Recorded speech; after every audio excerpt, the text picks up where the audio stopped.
Peter, how you doing? I'm doing pretty well. I'll be happy when winter is over, but and I'd be really happy when the lockout is over and we're talking about baseball players and not arguing and yelling about Hall of Fame voting. I'm glad you said that. My mood would reflect yours because I've been so bummed out this winter by the lack of negotiations and kind of the way it's reached this point. And then the one thing we all could, and maybe we're all children in our hearts and minds, and that's not a bad thing. The one thing I think we could all agree on is the Hall of Fame voting, it's a special thing. We can agree this guy should be in because he hit more home runs or this or that. But it was a joyous thing, a joyful process. And then, the announcement was great and it was happiness in the summer. And it's just so in this winter of discontent on the labor front, we're all in a, metaphorically speaking, there's this big, huge brawl over the Hall of Fame voting. And when can we get back to really enjoying and embracing the game and remembering the goodness in the game? It's just kind of deflating experience, right? I really believe that. I mean, I was talking to my dear friend Tim Kirchin yesterday about, this whole thing with the Hall of Fame. It's not. This is not a law school exam. The ballot. It's there are flaws. Sometimes you go, well, why would this be? Why would someone vote for this? But it's just that it should be really fun. And when I get that ballot in the mail, I know Tim is the same way. That's like a special day to me. I usually I don't mail it until about the 27th or 28th of December because I feel, I hope I have a month to listen to every opinion and hear what people have to say, and also just keep thinking it over and going back and, this just occurred to me. Let's go look this up. And, I've always felt that the last name on my ballot should be as important as the first name on the ballot. And it's a privilege.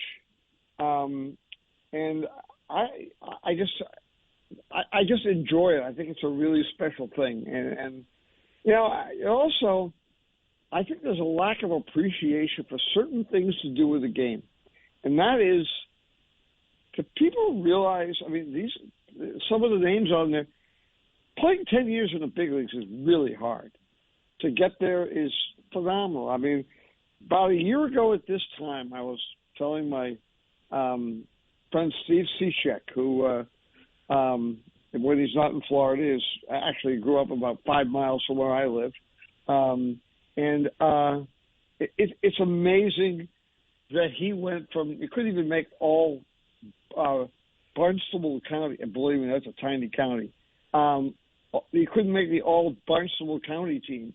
He's got 10 years in the big leagues with a 284 earned run average, and he's not going to make the Hall of Fame. Right? But the point is, it's incredible to get 10 years in, and I've been telling him that's a terrific career. And when it comes out, I'll do what I did for Carlos Pena at Denver. I'll make several copies that are blown up, a little finer quality, so you can get them all framed. Every kid in your household should have a framed copy of the Hall of Fame ballot that you're on, and to me, it's really fun to look at that. And the one thing this year, I thought that there were people who really went out of their way to point out that there are some guys that didn't make it and didn't even get a vote. They're still really good major league players, and I'm happy to celebrate them 5 years after they retire. Tim Hudson is one. I could see somebody, quite a few people voting for Tim Hudson on their ballot. 200-something wins, and he was a really good pitcher. No doubt, no doubt about it. Right. And just celebrate who they are. You saw at the end, John Lester. He probably won't make it, but at the same time, I think there'll be some people that are really proud to vote for him for all he did in postseasons and what he was on every team he played on. If I were a Cardinal fan, I'd probably say, geez, I wish John Lester pitched about 8 years here. Because I think he would have fit that team and that culture really well. We loved having him here. I can speak for the fan base. There's always something there's always something wonderful about this. And whether it's baseball, I think it obviously applies to other sports too, but baseball resonates with me. That you spend your whole you follow St. Louis baseball, and John Lester's, he's there, knocking you down and putting you away in the 2013 World Series, and then he signs with your quote hated rival, and then he helps lead them to a World Series, and you kind of grit your teeth every time you see him in that Cub uniform, especially that road blue that they use, and you're like, I can't stand this guy. I just can't stand this guy. And then he becomes a Cardinal, and you're like, what a delight it is to watch him compete for your team. I mean, it's a beautiful thing the way that changes, and I savored watching every one of his starts. To me, it was just like savoring the Wainwright start,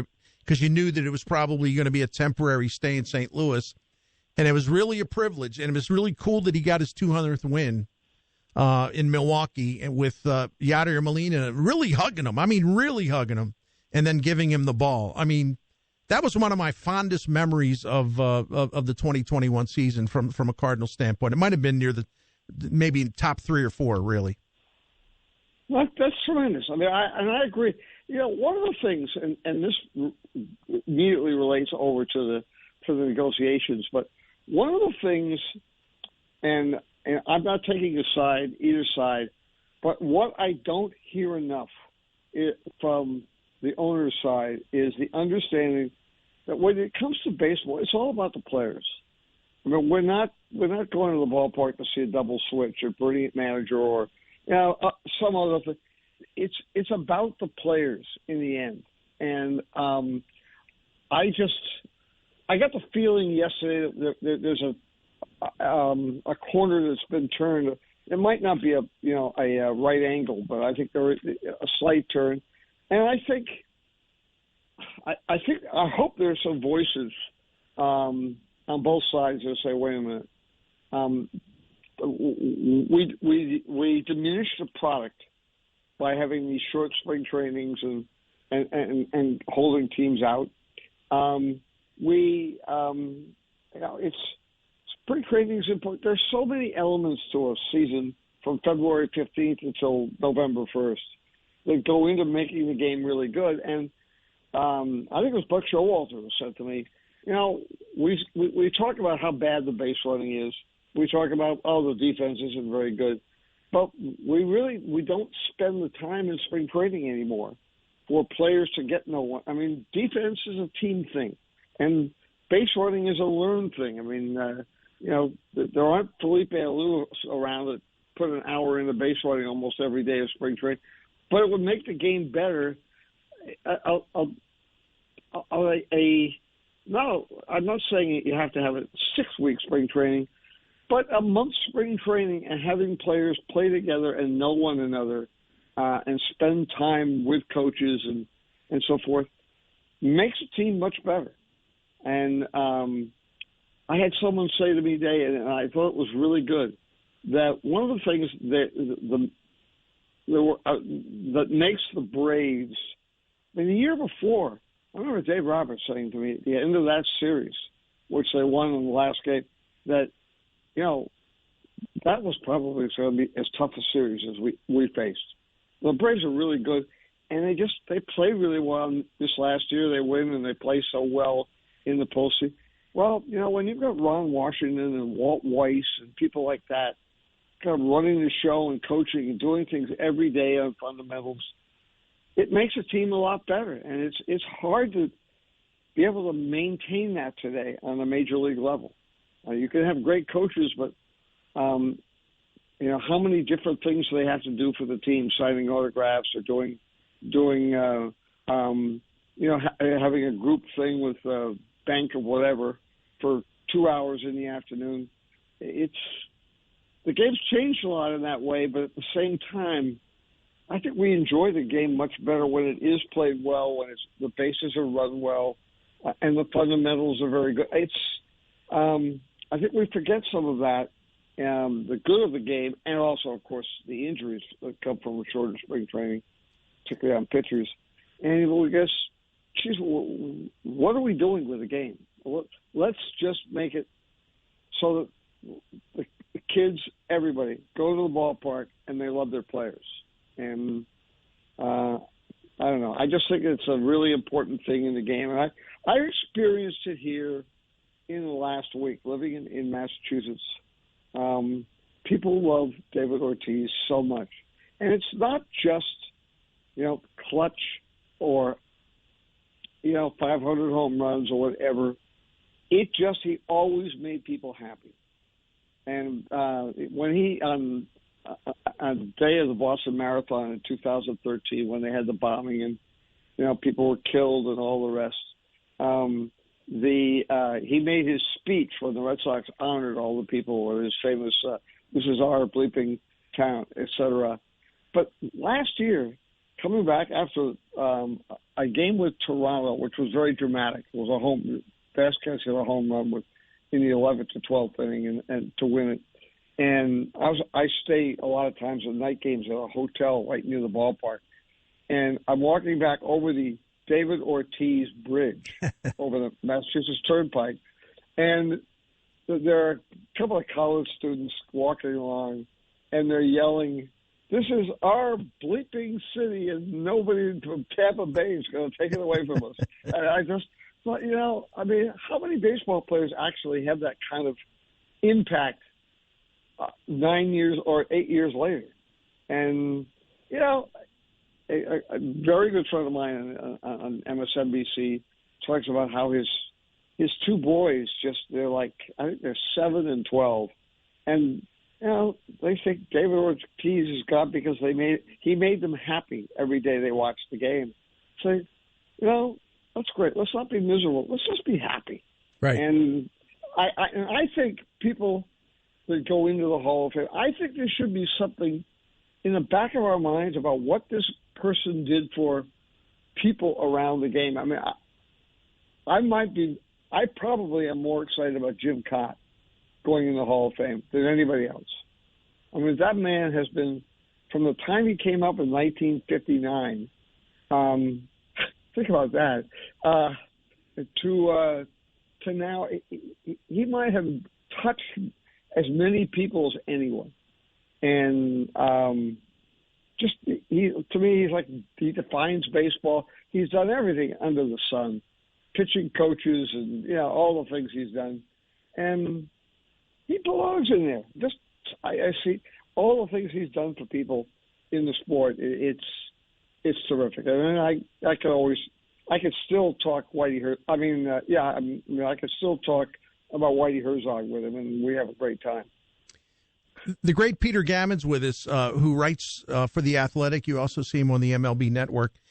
I wanted to go back to something because you were, in effect, talking about some of the damage that's being done to the game, not so much from a PR standpoint, but actually just because of the routine and how important it is to have a normal routine in the spring. And you've written about this aspect of that multiple times during this standoff, about how it really hurts the young players, it hurts the prospects.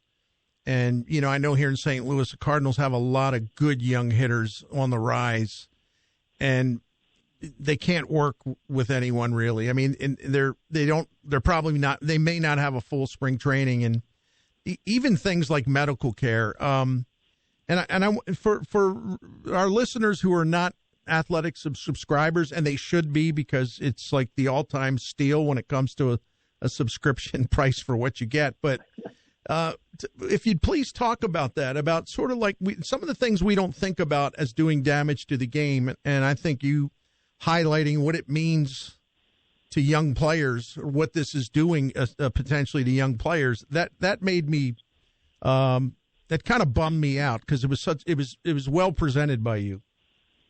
Well, I mean, there are a lot of young players that like to be able to talk to their hitting coaches and so forth. And there's a lot of pitching where, they'll be on Zoom throwing bullpens and things like that, and talking back and forth with the pitching coach, and it just goes into their development and thinking going into spring training. I'm very worried about the idea that, well, you can't talk to the medical staff. I mean, think of there are a lot of pitchers, minor injuries, major injuries, but they're all, then you have the really major injuries of guys that are coming off Tommy John, and it's not even a full year off of Tommy John, and exactly what does that mean in their development? I mean, if they're not talking to guys who are, or the people who are rehabbing them, does this mean that spring training is going to be a start over, and it's going to become difficult for them? It's going to add a couple of months to their coming back.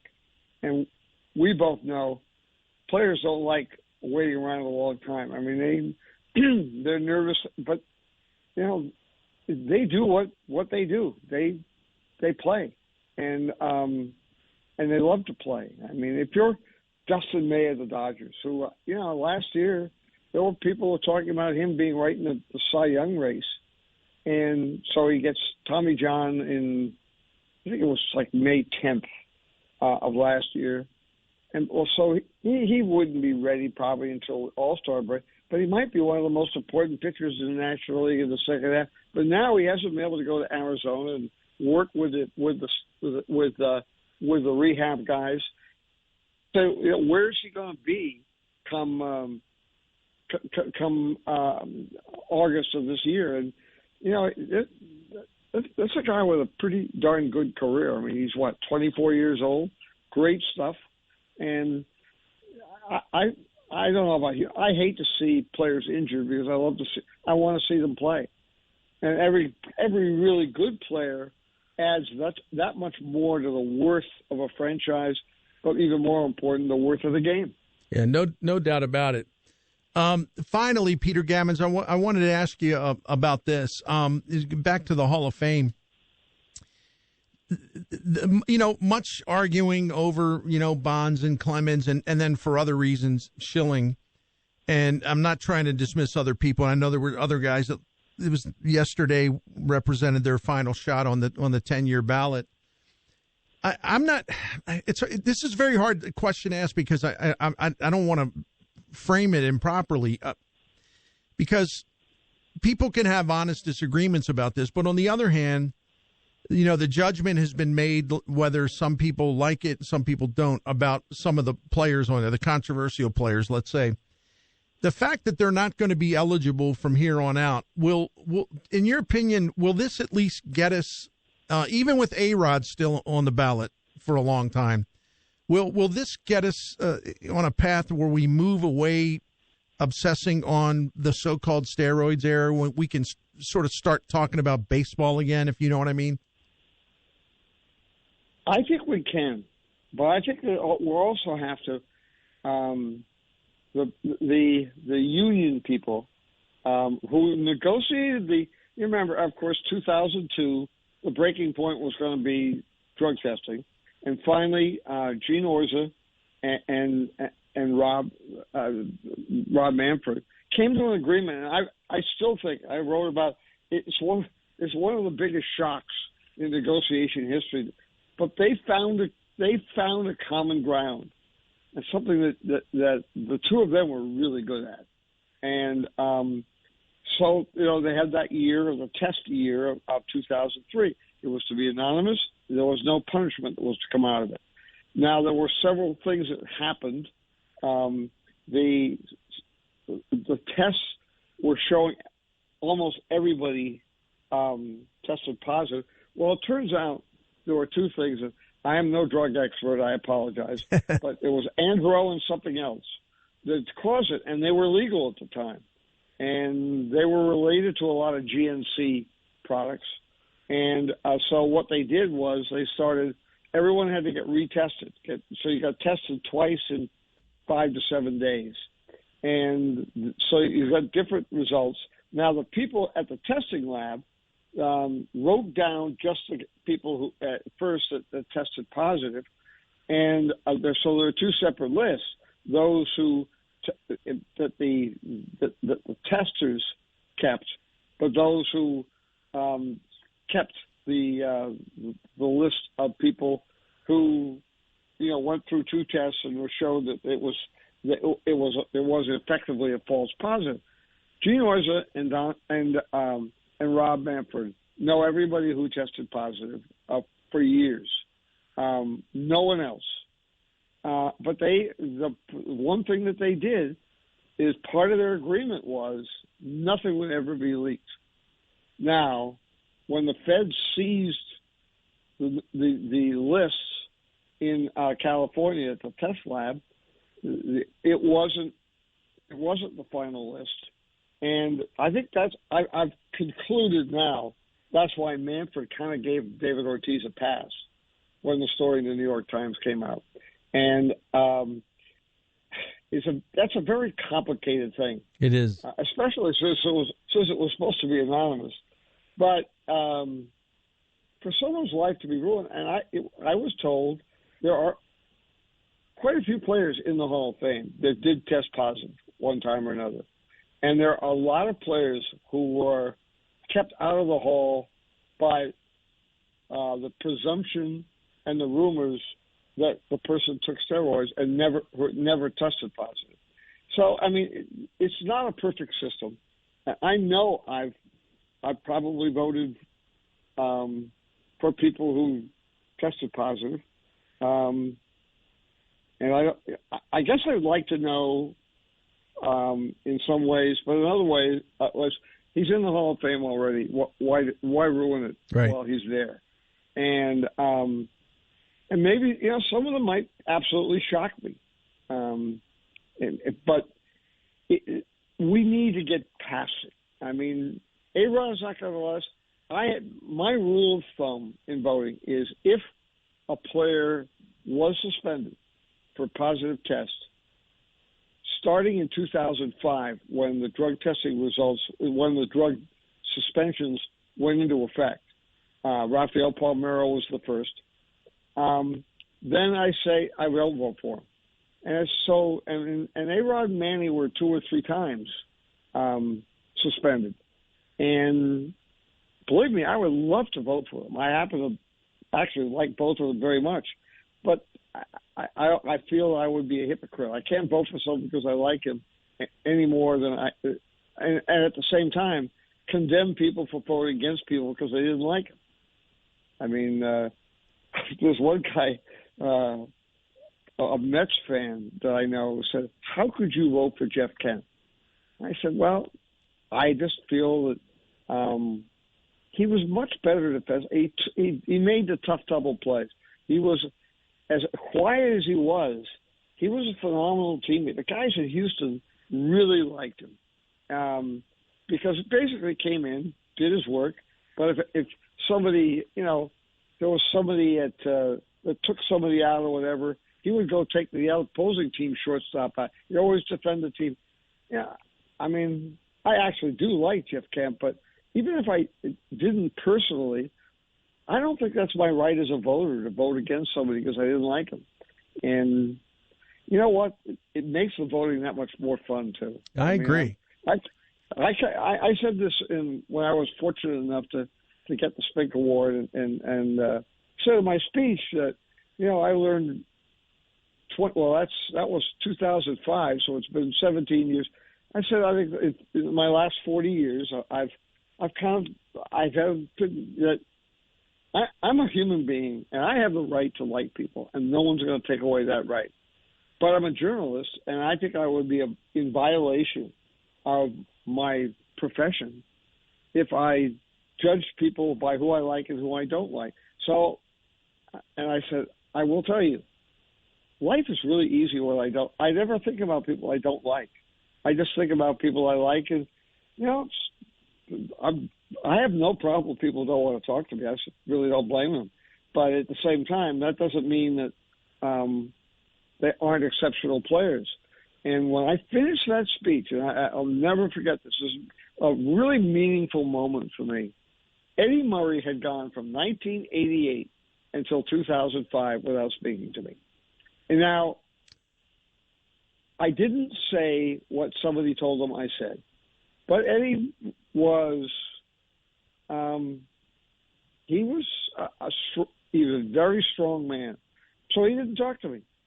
So I'm going down the ramp from the stage in Cooperstown, and who's standing in the middle of the ramp but Eddie Murray?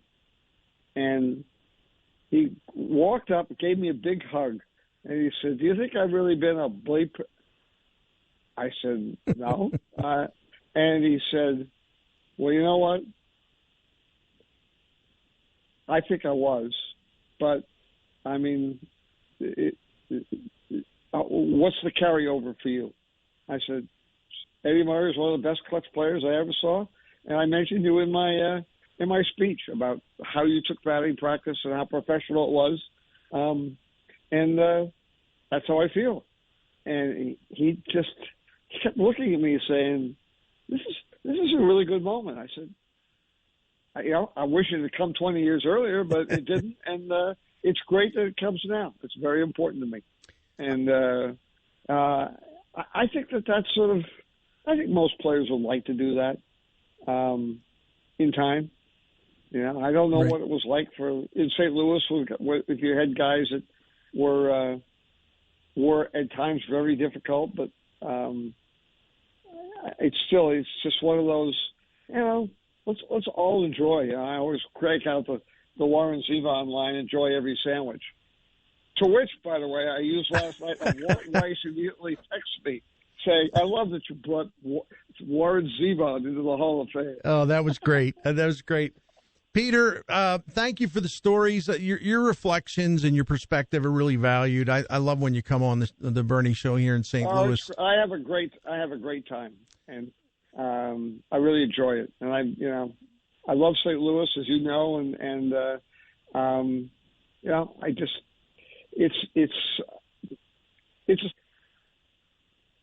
I absolutely fell in love with it in Whitey's time. But Joe Torre's time, too. I thought Joe Torre was a great manager in St. Louis. But it was also it was so much fun. And it will be fun again. And not that it's really been bad. I mean, the Cardinals didn't go 58 and 104. So no, they made the playoffs fun. Quite a bit. And I think I get on fans' nerves a little bit because I do think that this is true of a lot of baseball markets where the teams are successful. I think and by the way, I put myself in that category. I think we do get a little spoiled, when making the playoffs is no longer good enough, consistently making the playoffs. It's like if you don't go far that somehow, it's a failure. And it's like, I don't care about making the playoffs. I want to go deep in the playoffs. And I always try to just make the obvious point. Well, to do that, you have to make the playoffs first. So we should never take that for granted, but.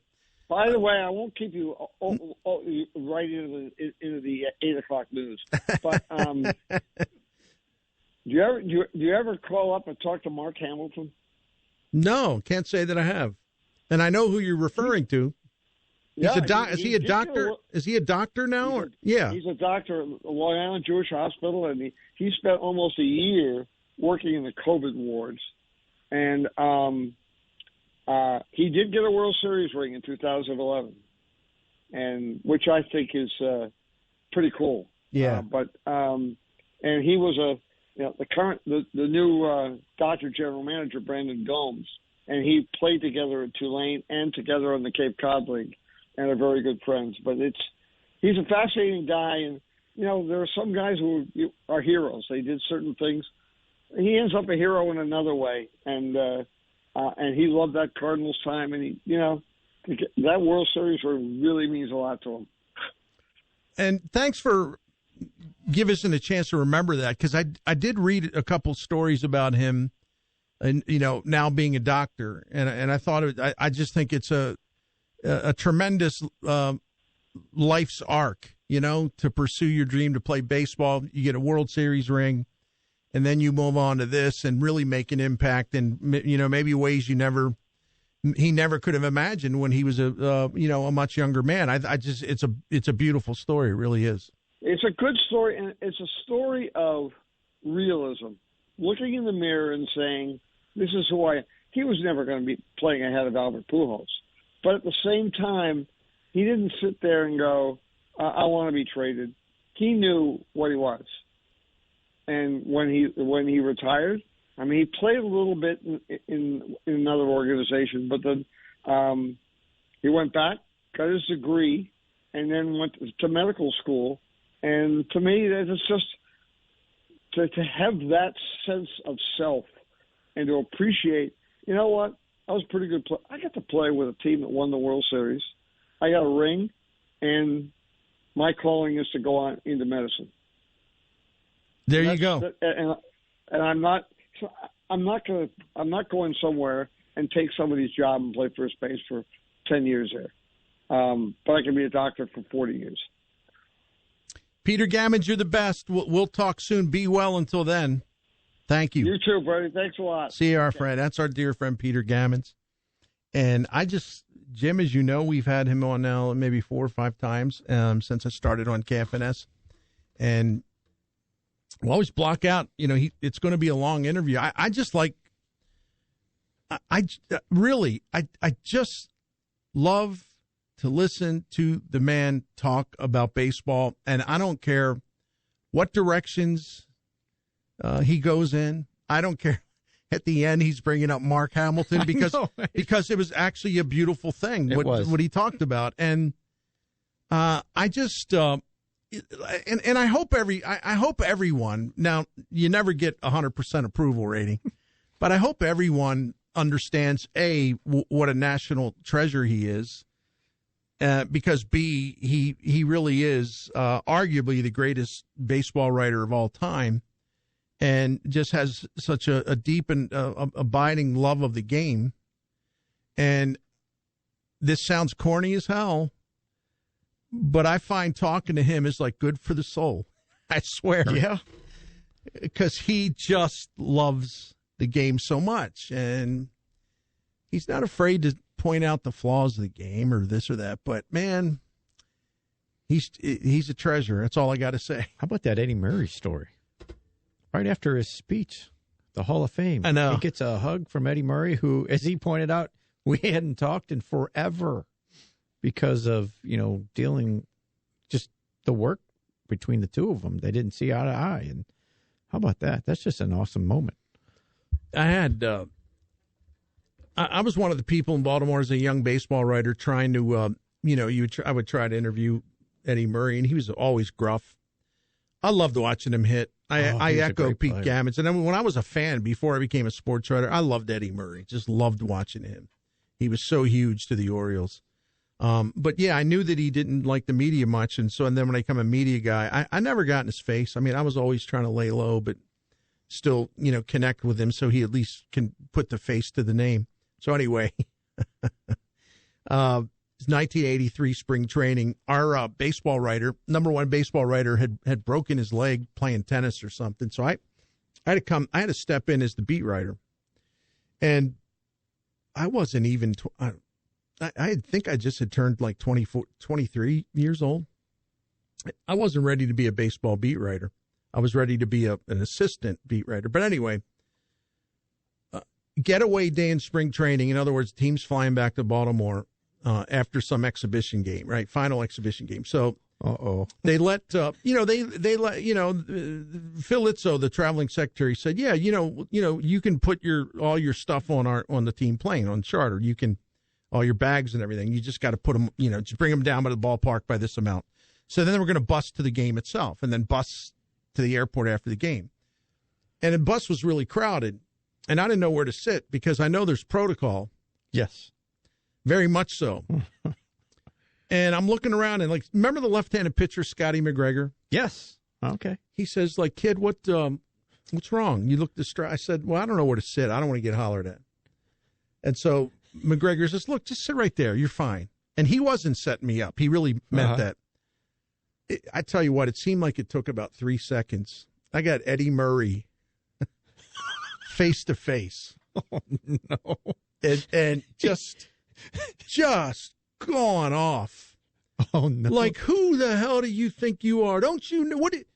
I know you're a young man, but you nobody taught you that you can't go past. You can't sit in this area. Who do you think you are? Are you really that arrogant or stupid or both? And you get your ass up. You get your ass up. And I'm like, well, there's nowhere else to sit. I want to get up, but I don't. There's nowhere else. Remember the Orioles had a guy, an outfielder, Al Bumbry? Yes. So Al Bumbry's looking, and he's like shaking his head, and he walks back and says, "Kid, just here. I'll trade places with you. Get up front." Up front. Way to go, Al. I know. Eddie just went crazy on me. I mean, isn't it funny, though? Not to sound like Peter Gammons, but isn't it funny? Isn't it wonderful all these years later? I have a story to tell, and actually it makes me laugh. It makes me smile. That is good. You can laugh now, but at the time you're probably going, oh, great. I mean, I handled it pretty well at the time because I didn't mouth back or anything like that. I didn't escalate it. But I did make the point, like, well, okay, what do you want me to do now? Oh man! He told me to sit here. There were all kinds of moments like that. And then on the bus, right? Veteran Orioles players, coach. They're they're all like shaking their head. Like this dumb. You know what? Yeah. So, another. And I know we need to take a break, so I apologize. That's all right. Another spring training story. I'm on a charter, like an Orioles charter flight across the state of Florida. They were based in Miami. We were going to Tampa Bay, I guess. I don't know. And ran into some bad weather. I mean, really bad weather. And this plane was not. It didn't strike me as a particularly modern plane. Oh no. And I remember one time, somebody told me. And again, people, please don't take this the wrong way. Somebody told me that, like, yeah, you fly charters, kid. Have you been on these charters? I said, yeah, just in spring training, a couple. He says, well, there's like a coach. I forget which one it was. He says, there's you run into weather. It's Florida. There's these sudden storms, thunder and lightning, but don't worry about it. Don't worry about it. And I said, really? And he said, only time you worry about it is like if you look around and there are Latino players that they pull out the cross and they start praying. Then you're in trouble. So we're flying, and I'm telling you, this was bad. This plane was bouncing all over the place. I see lightning outside the window, right? Yep. I look over, and the Orioles had a great platoon hitting outfielder named Benny Ayala. Yeah. And they had a big backup catcher, first baseman type, Jose Morales. They're sitting side by side across the aisle. They both got the crosses out. You're going, we're in trouble. They're praying, and they're praying, and they're praying, and they're kissing the cross, and I'm like, oh my gosh, this is like this third charter I've ever been on, and I'm going to die today. I'm about to die. They were sweating, man, and I was like quietly freaking out. Oh my god! I wasn't going to like cause a scene, but inside I'm like, this is it. This is how it ends. We're going down. Gosh. Oh man, baseball story. stories are the best. We should take a break, and because we've been on the air for like, well, even Ms. Burney said like, yeah, she said Peter took over the show, but I love it. And you're darn right, you know.